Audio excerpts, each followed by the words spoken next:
Hi everyone, here we've got Xiaomi Mi 10T and let me show you how to reset network settings on this device.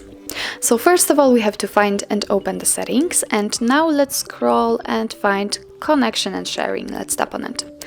Now let's scroll down to the very bottom, and here we've got reset Wi-Fi, mobile networks and Bluetooth, so let's tap. Now your device is telling you that it will reset all network settings, including all those which I've just told you, so Wi-Fi, mobile data and Bluetooth. And if you are ready, tap on reset settings. If you've got a pattern or a pin, then enter it to confirm. Let's tap on OK. And actually this is it. As you can see, network settings have been reset successfully.